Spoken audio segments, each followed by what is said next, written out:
Hello and welcome back to Dry Conversations. I'm your host, Whitney Cowell. Joining me today is Nick Klingensmith. Hey, Nick. Hey, Whitney, good morning. How you doing?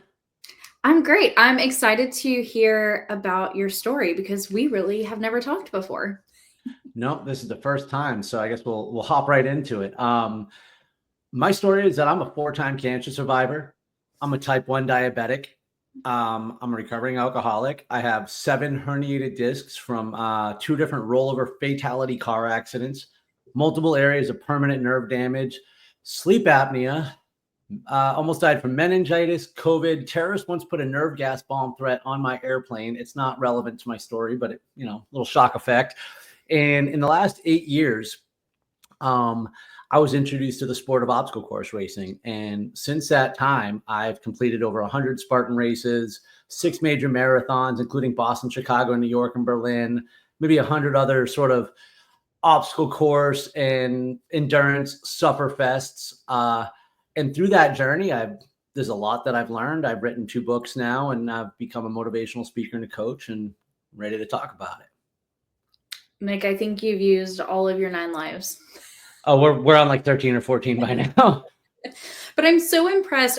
First of all, I'm so impressed with the number of Spartan races that you've run because my husband and I do them. And this is my first year doing a trifecta. So we've started off easy with the 5K. We're moving into the 10 in the summer and then finishing up the year with the 21. Where at? So the 10, I don't know. We're going to travel. We're going to go somewhere else in the U.S. I'm based out of Tennessee. And then the 21, we're just going to go down the road to Knoxville, Tennessee. Awesome. We'll talk about that summer one later. Yeah. Oh, if you have any questions, I would love to know. My wife and I are going to go do Utah in July. Now she actually grew up 20 minutes from Snow Bays in the mountain there. So we're going to go stay with her friend, and it is a trifecta weekend. I like the mountain races. Of course, it's going to be about 1,000 degrees, on the top of a mountain in Utah, but whatever. So that is that's definitely a good one. But I will tell you what, and I always like to point this out, though I have completed 115 Spartan races. I have friends who do that in a year. That's bananas to me. It's just absolutely crazy. And I mean, it's good for them. Yeah, that's incredible. And, Utah definitely on the list, Montana on the list. So, and he's done Seattle and loved that one. So that might be one that we revisit in the future. Very nice. I haven't done that one either. Montana, if it goes back to like Big Sky or wherever it was, the place they had it a couple years ago, that's when I need to get out there too. Yeah. That's actually one of the things I really enjoy about the racing lifestyle is my wife and we call it like a race weekend experience. And depending on where we are and how much time we have, it's the very least I will do is get local ice cream wherever we are. And, but I mean, if we can turn it into a tourist weekend, if we can just take a couple hours and go check something out, we'll always try to maximize just getting to see the country and the world. Cause I mean, we've traveled abroad for some of these things too.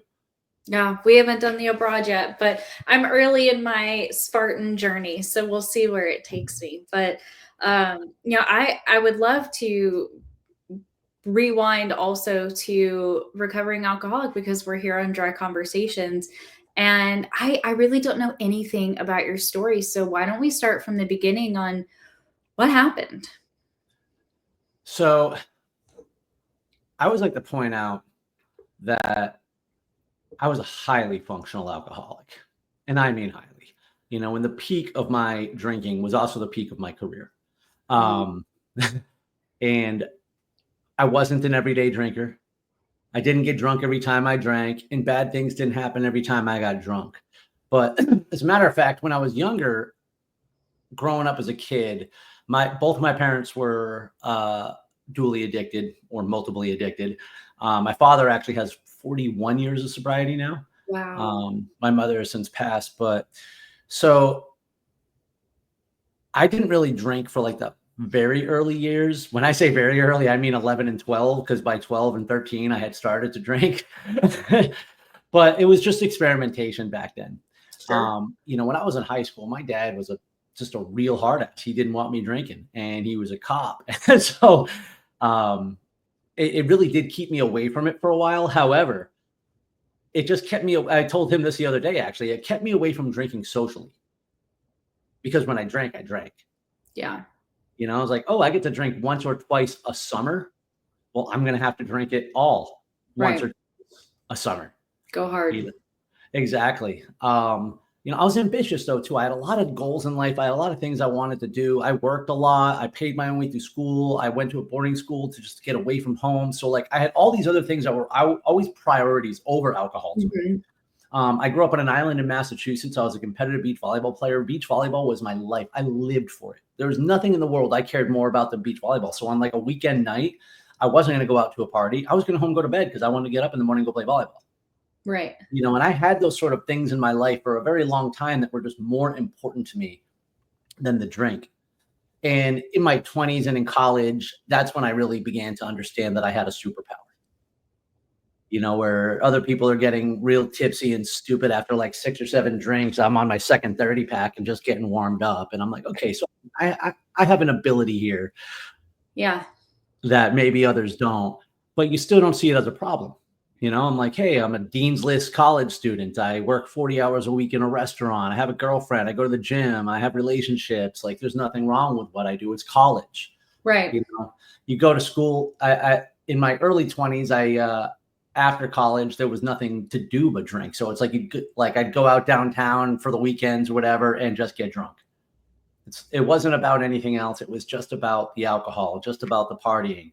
But yet I still didn't think it was like this huge part of my life. Again, I had all these weird things. Like I didn't drink on Sundays, not because of church or any religion. It was just like, I don't know, Sundays were a beach day and an easy day. I don't know. It was just the things that were important to me at the time. It really wasn't until 2007 when I was diagnosed with type 1 diabetes and I stopped drinking.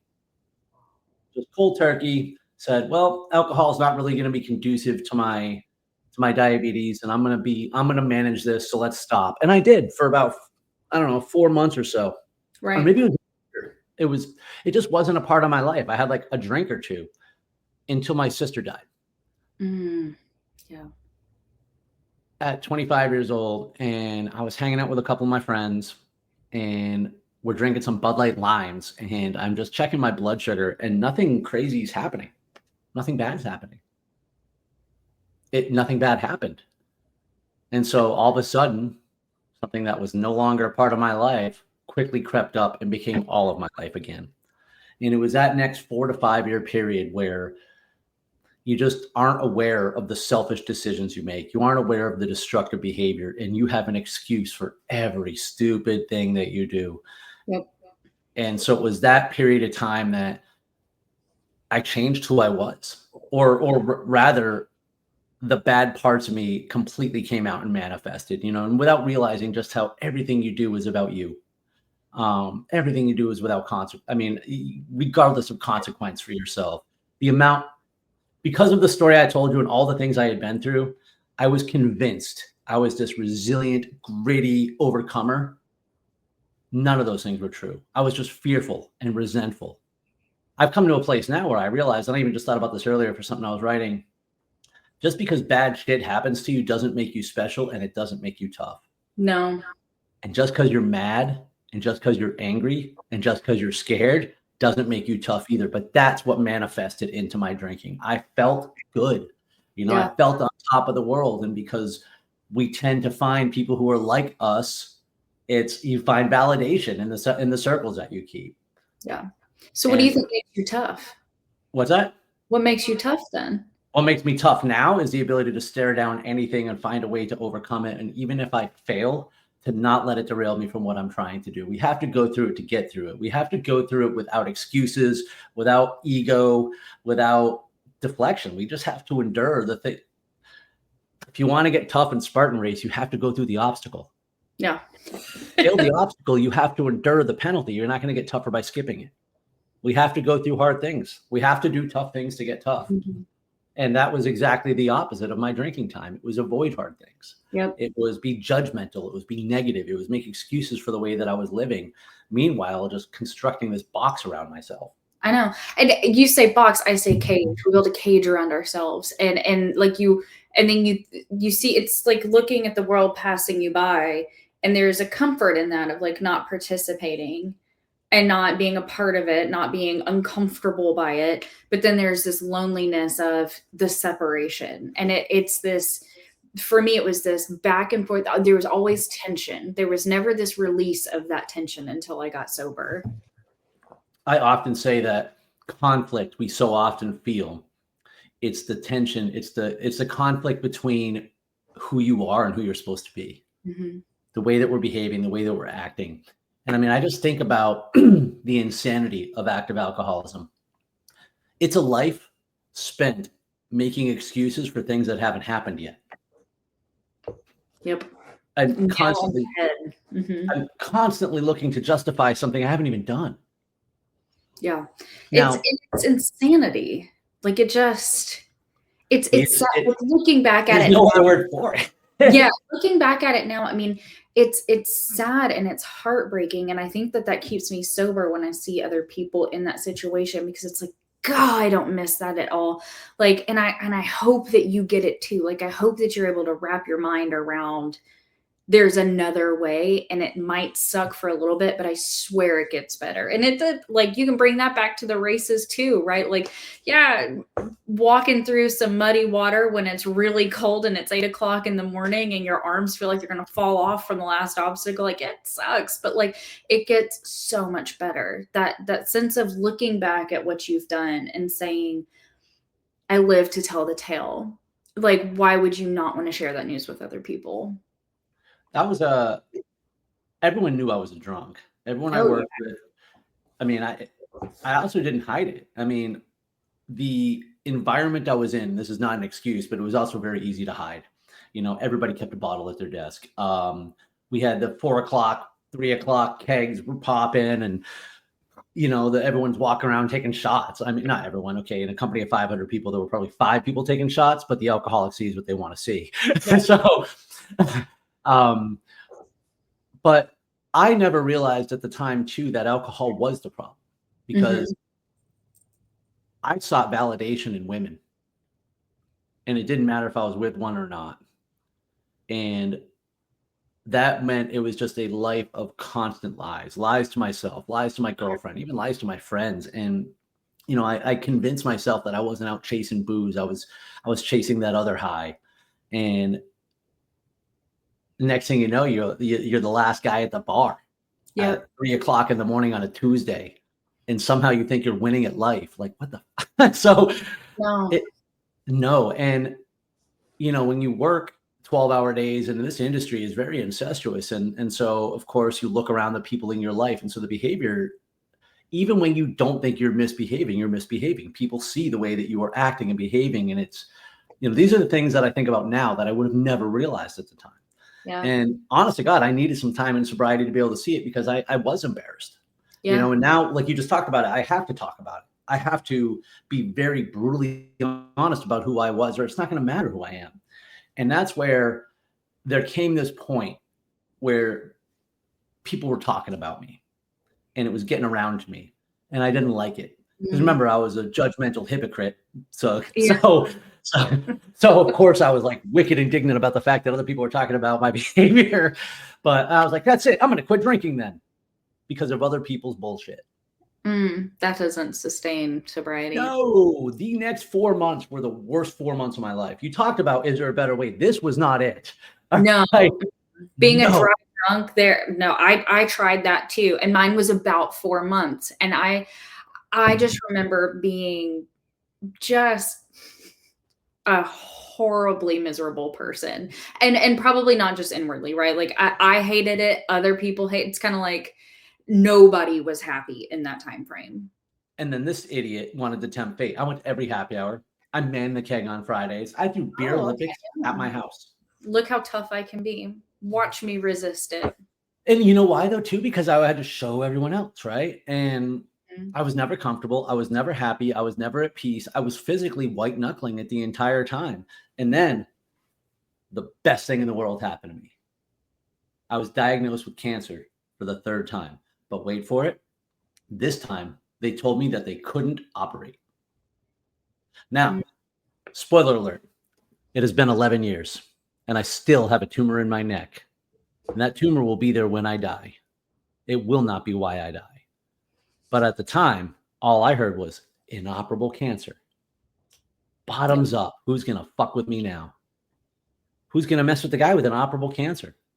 You know, instead of, I didn't even pretend that the 32-ounce soda cup that I had at Applebee's and over lunch had Diet Coke in it. It was just rum at that point. Who's going to mess with me? I had inoperable cancer. You know, I pretended that I wasn't drinking, but at the same time, like, I was flaunting it. I was looking for that, I don't know, self-destruct button, I suppose. Yeah, And I absolutely. found it. I found it about a couple months later, where I was supposed to be one of the speakers at our conference at the company I worked with in Vegas. And the night before, I was trespassed from the hotel. Apparently, I got in a fight, which I was not a violent drunk, so I don't know where I got in a fight. Don't remember it. This part I remember. I also tried to have sex with a hooker in a broom closet while my girlfriend slept down the hall. Yikes, dude. Now, I opened my book with that story.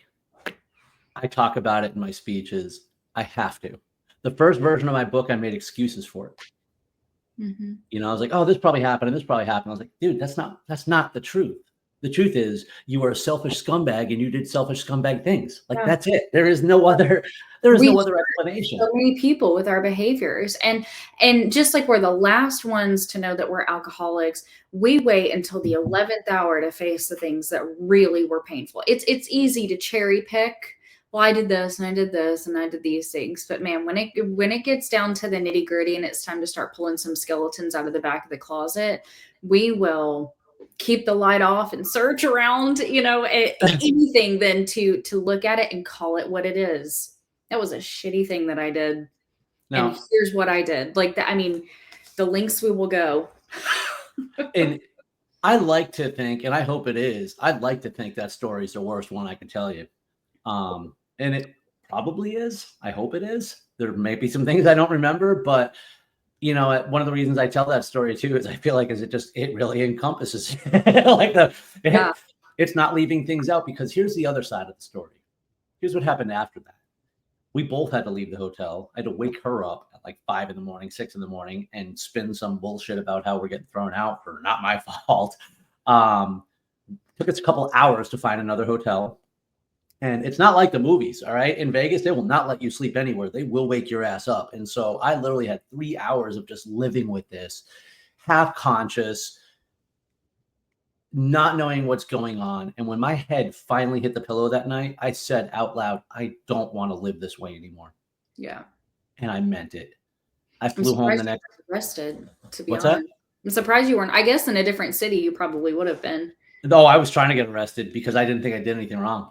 I literally was, I remember, the part I remember is I came to with kneeling on the hallway floor outside our hotel room, surrounded by like 4 security guards and a cop. And they were like, you have to go. You're being trespassed. And if you don't, you're going to jail. And I was like, oh, fuck it. Take me in. Just put my hands over my head. Oh, no. No, when I was like, in Melissa, mine was a sob story. I cried. oh, no. I'm glad that they didn't. But I mean, that's how righteous I thought I was. I was like, screw it, take me in then. Like, because I don't remember doing the one thing. And so still, I flew home that next day and I called my dad. And that was actually the scariest conversation I thought I was ever going to have. Yeah. But you remember I told you I had 41 years. I said, Dad, just had my last drink. Tomorrow I'm going to go start a program. I'm done. He goes, oh, thank God, I've been waiting for you. Oh. It's to think he didn't know or wasn't just watching and waiting. And, you know, when I talk to parents who have children who are addicted and struggling, I'm like, what can I do? What can I do? I'm like, listen, I'm not a parent, but here's what my dad did. Nothing. Mm-hmm. And he saved my life by doing it. Because when it came time for me, I knew exactly where to go. I knew exactly, I knew, and there wasn't reluctance. It was just reluctance of when I was ready to make the move, because I knew I had a problem for a very long time. You know, even though I told myself those other lies, I still knew I had a problem. Yeah, you know, deep down. We all do. We all know that something's not right. Like, we don't feel normal. And that, like, that inherently brings us, if we follow that thought down the rabbit trail, we get to the answer. But accepting that answer and putting our ego aside and saying, I'm a sick person, that, I mean, it takes some people never get there. You know, like it's a big thing. I remember the first time I said out loud, my name's Whitney and I'm an alcoholic. I mean, I almost threw up because I had never said it out loud before. It's a big truth to accept. You know, I grew up around, like I said, I grew up around a couple programs and people in recovery. And so I was exposed to a lot, and I was very judgmental of it too. And not for nothing, I really felt that both of my parents were extraordinarily selfish, and I did not know what they were going through at the time either. Mm. And so I thought their recovery made them that way. Oh, yeah. I was a kid. What do you know, right? Like, and I never saw my dad drunk. So I just didn't know any better, you know, but there comes that gift of desperation where I'm like, I don't care. You know, I can't live the way that I'm living. And I never realized until maybe a little bit of time, I never realized I was selfish.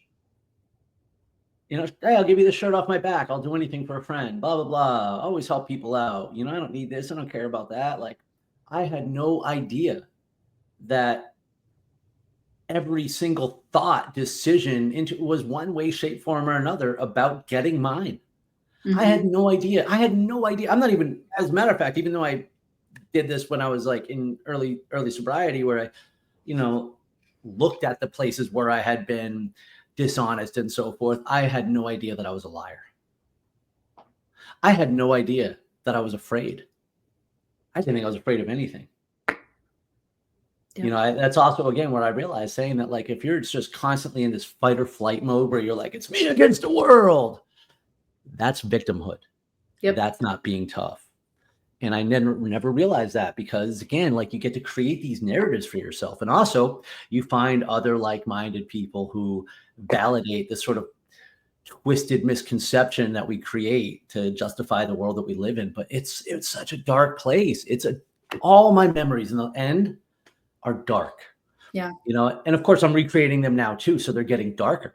And I remember actually, you know, I used to go to conferences all the time, and conferences, of course, were just, let's get drunk.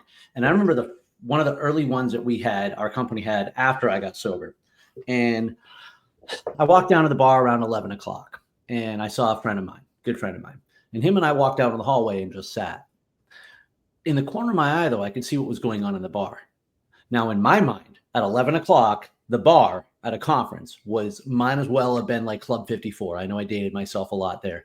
Talking about the movie, I never went to the club. So, but I mean, you know, hopping, right? Like, yeah. There's probably bottle service, there's music, everybody's there. It's like there were 3 mopes sitting there, and you could barely see them because the room was so dark. But in my mind, it would have been the other way.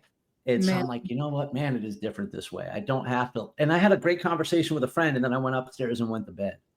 Yep. And I consider myself one of the luckiest alcoholics in the world, because I can go anywhere. I can do anything. I'm not uncomfortable around bars. I'm not uncomfortable around booze. Now, that said, I'm not impenetrable. There are times and moments where those things have come up. I'm sober. I can drive. I can leave. I can make that decision that I'm not comfortable and I don't have to stay, because number one, I also realize those people don't care if I'm here or not. Right. And I think that comes with time too, right? Because I think for every person that's getting sober, it would behoove them to stay away from the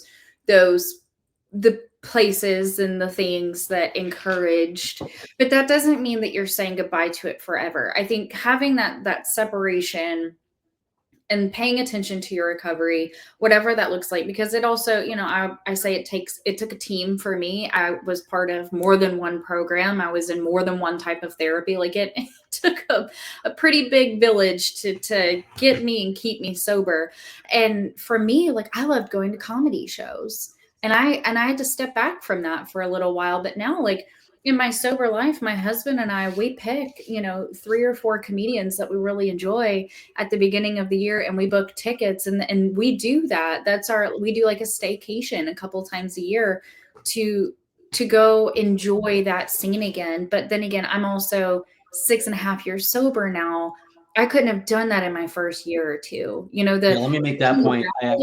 Sorry. Yeah, I was like I would salivate like a freaking animal when I would get that whiff of booze, and I couldn't do it. And there was also a part of me that was still so upset that like I can't drink, and that like vengeful part of me that's like, wow, shit, like I get, that just wanted to white knuckle it, that really stubborn piece of me. I had to learn to let that go and like live in peace. And once I had like more of this inner peace and that serenity and that like enjoying who I am as a person and actually loving my life again, then I could start reintroducing some of those things. And honestly, some of it like never came back.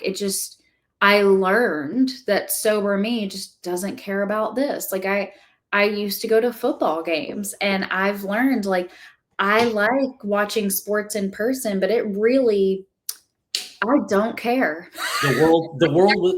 I had a therapist once who pointed this out to me. She's like, you don't go to events. You just go to different places to drink. Yeah.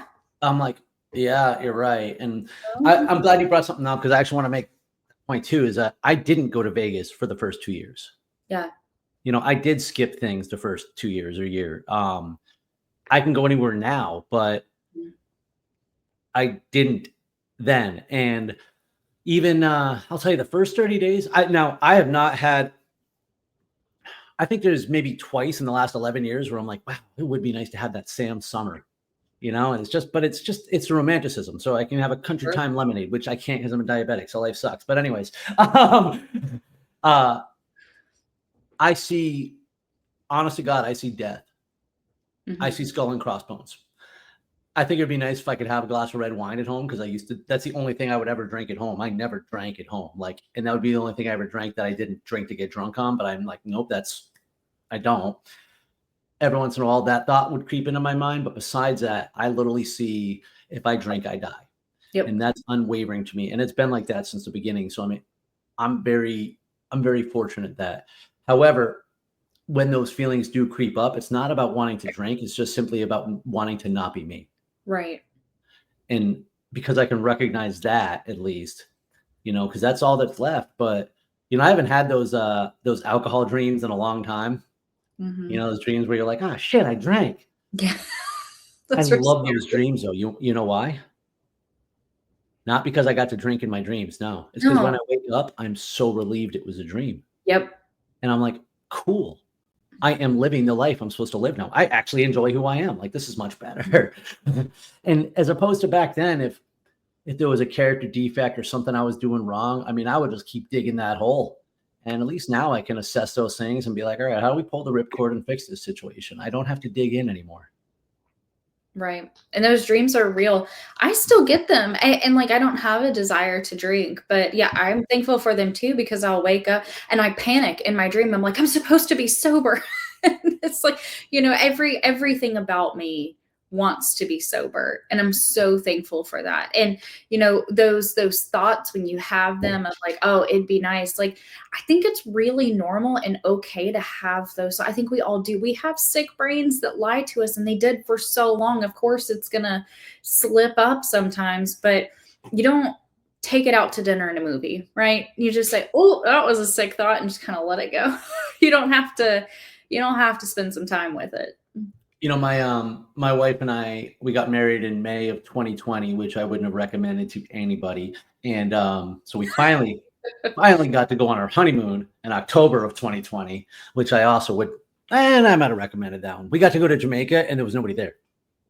It's kind of nice. Like all the famous scenes that you see in Jamaica where people go all the time, the Falls, Ricks, and stuff like that. There are thousands of people there. There were like 10. It was amazing. So, but that said, this is, I think, the last time I actually felt uncomfortable. And my wife's not a drinker. She drinks, but she's not a drinker. She'll literally be like, oh, I can't wait to have a drink today. She'll take 2 sips in 6 hours. It baffles me. I'm like, I don't understand.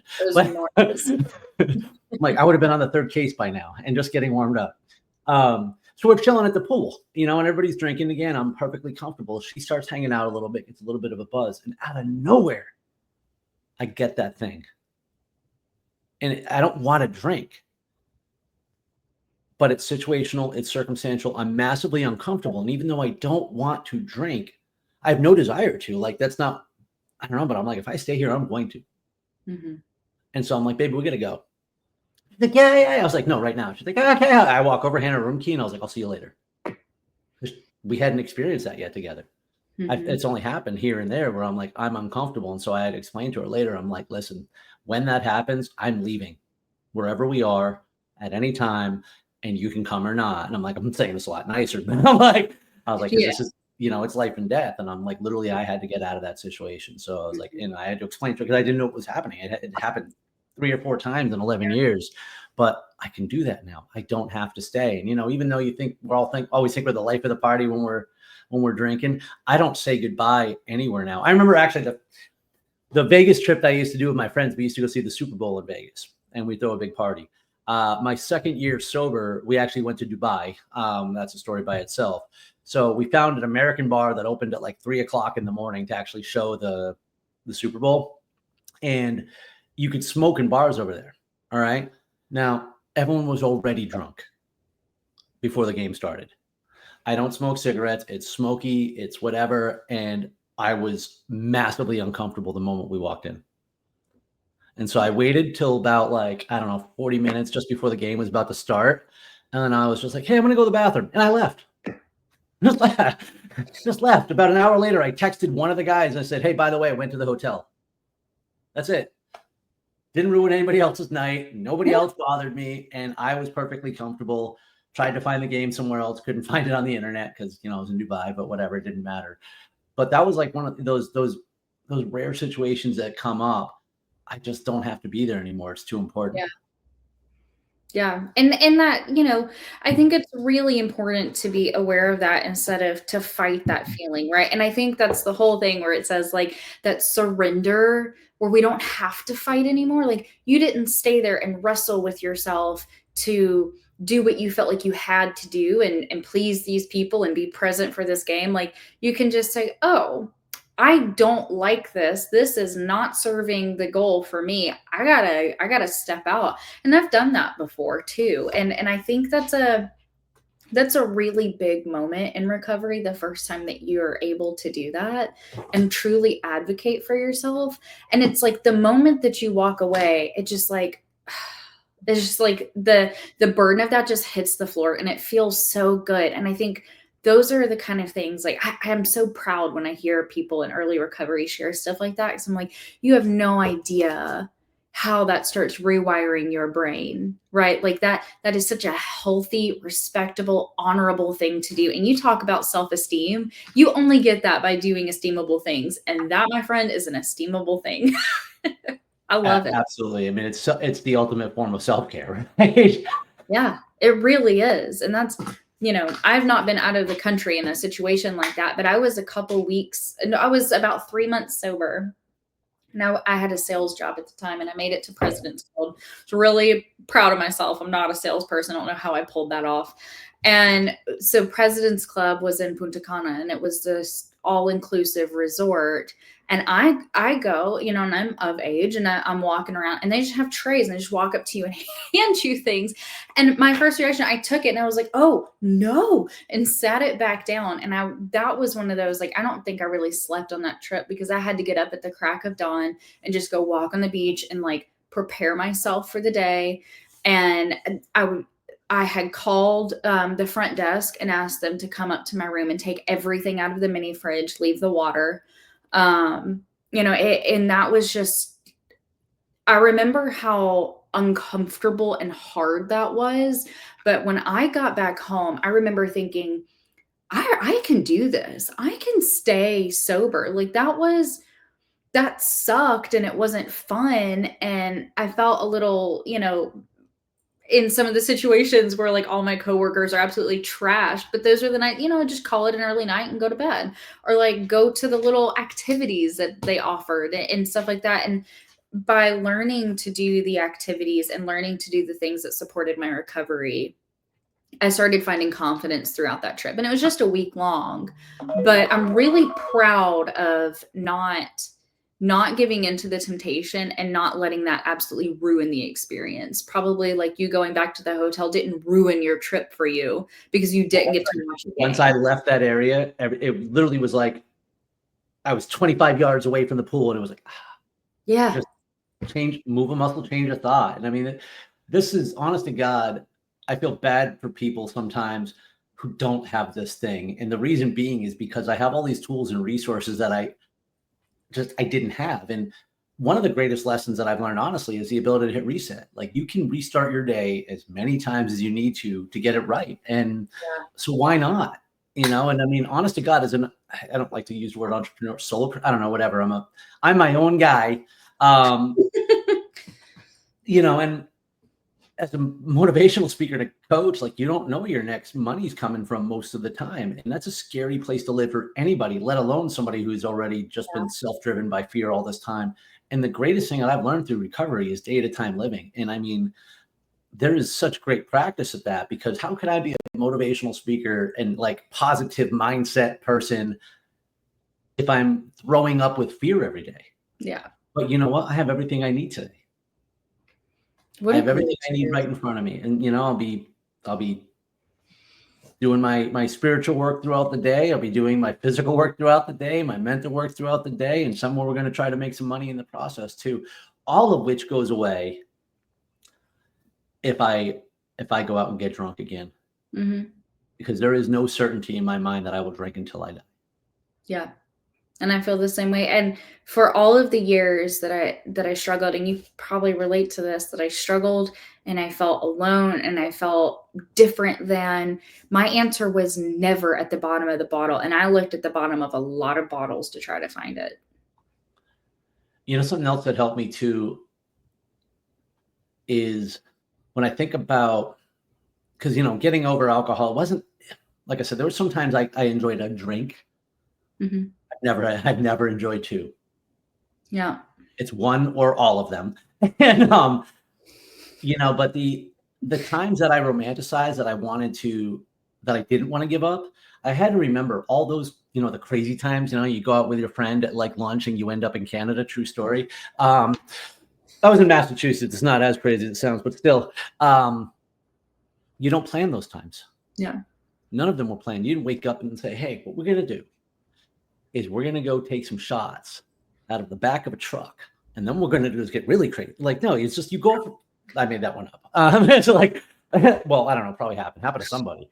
You just go out and enjoy your day, and these things present themselves. And so when I realized that all those best crazy times I didn't plan, I got to stop chasing them. Then it wasn't about trying to recreate experiences that you can't recreate. Like those awesome, fun times that were like, and now I get to think about those times that I was drinking and just be okay with them as memories. Yeah. I'm not threatened by them. I'm not trying to recreate them anymore. I love the crazy times that I have. I was thinking about this morning on my run. I love the title of this, Dry Conversation, right? Because I've never had a dry conversation with an alcoholic. I mean, ever. I was talking to a group yesterday of people and like just hearing some of the, every once in a while, you got a group of drunks together, no matter how long sober it is. And we start telling drunk stories. It's just funny. Yeah. There's nothing dry about it. No, we are not a glum lot, as we've come to learn. And, to your point about the memories, and I would love to encourage anybody that's struggling with addiction or just considering that they might have a problem. Something that a girl, she was 16, asked me, and it was like a group situation, and they're free to ask their questions and to learn. And she said, do you miss the memories that you had? And I mean, first of all, what a deep question from a child. And I thought about it for a minute and said, I don't miss my memories because I get to keep them. Now that I'm sober, I still have my memories, right? I was not making memories when I was drinking. I was forgetting most of it because I was one of those, like, I drank and I blacked out. And there are like a couple of years of my life that I only remember like a little bit of time. And that's in and of itself kind of scary. But, I told her basically exactly what you said of like, I did a lot of stupid, embarrassing, scary, hurtful things, and I no longer regret them. I've been really sad over them, and I've kind of grieved that, but grief is a process, and so I don't carry that with me anymore. And I'm not ashamed. Like, I used to be really ashamed. There are some people I was like, I'll never talk to them again. Turns out I had to talk to them again at some point.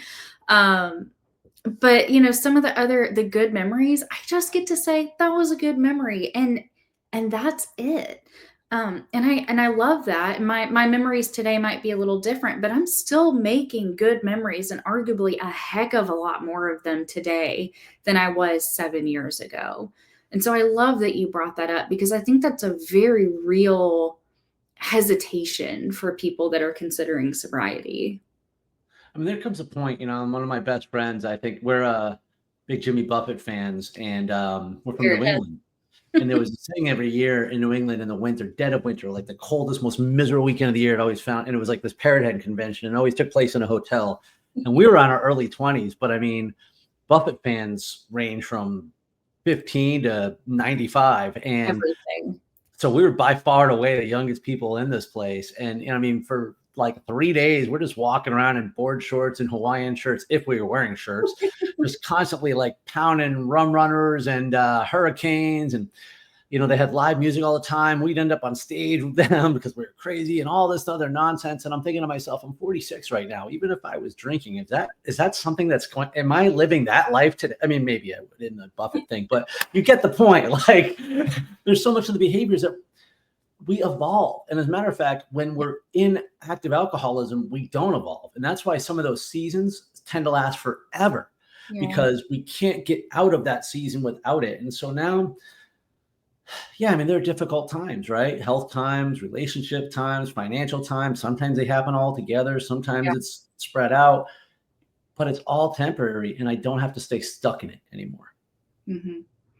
Yeah, feelings and seasons are meant to be moved through, not to be dwelled upon. And that's what a freedom today that we get to do that, right? That I get to tell myself this feeling isn't final. Like, it feels horrible right now, but this is not the last feeling I'm ever going to have. I'll give you one early sobriety situation where within just a few minutes, I don't even remember all the things, but my dad was in the hospital, something happened.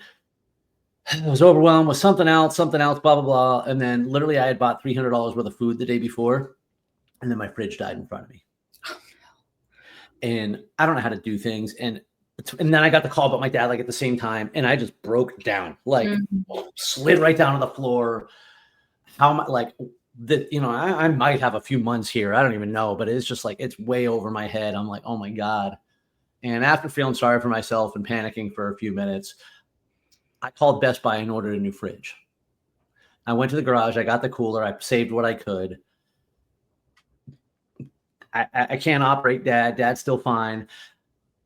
If I was still drinking, I would have not been able to do anything, right, but sit in it.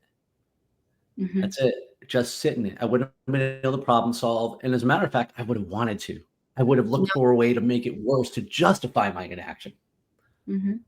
Yep. Bury your head in the sand and pretend like your problems don't exist. And by the time you pull your head out of the sand, they've escalated because you did nothing about it.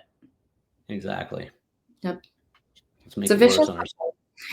But I'm curious, because we're over time, but I don't care. I'm curious, as far as your life today, and the memories that you've made, what is one of the greatest things that your sobriety has given back to you, or given to you for the first time? I don't even know the guy that I used to. I mean, this endurance life is something that helped me get sober. I didn't learn this and figure this out until a couple of years later. I found a purpose to life. Just my purpose is to overcome every obstacle and inspire others as they can too. And that's something, I was way too selfish in my drinking life. So I would say the greatest gift that I've been given now is just the ability to help and actually care about other people. That's a big one. It's a really big one. I mean, it's a complete 180, you know, when you thought you cared about other people before. But, and now don't get me wrong. I mean, all of this is a work in progress, right? It's not like you flip the switch and you're like, okay, hey, I love everybody now. I mean, I still work on anger, you know, I'm still working on fear, you know, those are, and I'm still trying not to let my emotions, you know, rule me. I'm still trying to be a more patient and tolerant person, better husband, better dog dad. I'm still trying to be more disciplined and focus on the work that I have to do. And, but all these things are just life. So now I have a set of tools that can help me progress. Plus, I've also long accepted that I am not at the top of the mountain, not personally, not professionally, not my personal growth, personal development. So it's okay that there's more work to do. And I hope there always is. Yeah, I agree with that. I never want to reach the top of the mountain, if that makes sense. Like I never want to feel like I have it, I've nailed it, there's nothing left for me to do. I've grown as much as I can. Like after being on this journey, you start to fall in love with the curiosity and the growth and the exploration of the world around you and of yourself and the people around you. So yeah, something about it's not a sad fact that I'm not a perfect person yet. Exactly. I mean, if you were, what's left? Right. Every day is going to be disappointing from then on out. I mean, when we hit the top, there's nothing else. And, you know, I think one of the things that trips a lot of people up these days is this concept that success is linear or that it's finite. You know, we talk about hitting that mountain. That's where I find a lot of, and I was too. I mean, even so, that's what got me into the obstacle course racing is I was 2 years sober. You know, I had hit the top of the mountain, like career wise. I had just decisively beaten cancer for the 4th time. I was dating my girlfriend at the time that's now my wife. Like I had literally everything going for me and I was stuck because I didn't realize that wasn't the top of the mountain. That was just the top of a mountain or a peak. And, you know, a lot of us, we accomplish something. We get the job we want. We get married. We get the house. We hit a financial thing, whatever. Kids go off to school. You know, you hit something and you don't even realize it, that all of a sudden we're not moving anymore. And a lot of us get resentful and resistance about it. You know, like that's when you start blaming other people who are going too fast, climbing too high. It's why we start making excuses, why we start feeling that tension right there, because we know we're supposed to be doing something else. And so there's always something else to climb. I mean, if we actually hit the top, there is nothing left to do but die. Yeah. That's encouraging. On that happy note. Well, and I would love to know if somebody is, because this has been a fantastic conversation, but if somebody is encouraged by what you're saying or maybe challenging themselves after this conversation of the place that they're at, what's a good way that somebody could reach out to you and maybe continue this conversation? I can be found anywhere on the internet at Stride Motivation. Website is stridemotivation.com. And there's a link to either DM me or book a call anywhere you can find Stride Motivation. I'd love to chat, love to hear your story. That's why I tell mine. Yeah. Nick, thank you so much for your wisdom and your encouragement. This has been a fantastic episode of Dry Conversations. Thank you very much. Thank you for having me. Of course. And thanks to 3PL Systems, our sponsor for the episode. And for everybody else, we'll see you next time.